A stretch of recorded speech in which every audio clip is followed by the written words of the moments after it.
ये थे भीष्म, महाभारत के महानायक। एक ऐसा नाम जो श्रद्धा से लिया जाता था, एक ऐसा नाम जो सम्मान का प्रतीक था, एक ऐसा नाम जो कर्तव्य का प्रतीक था, जिनके जीवन का हर क्षण धर्म और कर्तव्य के लिए समर्पित था।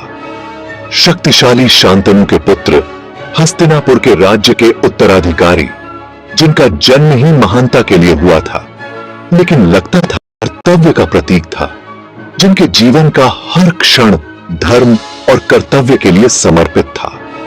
शक्तिशाली शांतनु के पुत्र, हस्तिनापुर के राज्य के उत्तराधिकारी, जिनका जन्म ही महानता के लिए हुआ था, लेकिन लगता था कि किस्मत को कुछ और ही मंजूर था।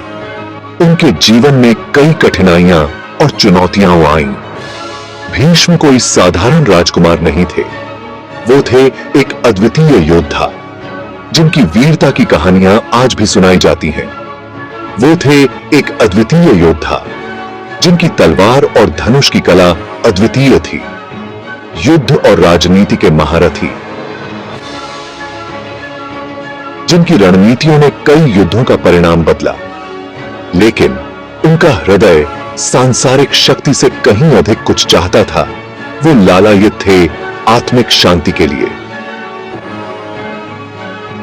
वो लालायित थे धार्मिकता के लिए, धर्म के लिए, और इसी कारण उन्होंने कई धार्मिक अनुष्ठानों में भाग लिया।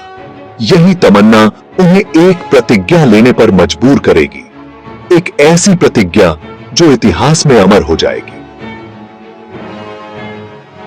एक ऐसी प्रतिज्ञा जो हस्तिनापुर के भाग्य को बदल देगी और आने वाली पीढ़ियों के लिए एक मिसाल बनेगी, एक ऐसी प्रतिज्ञा जो युगों युगों तक गूंजती रहेगी और भीष्म के नाम को अमर बना देगी।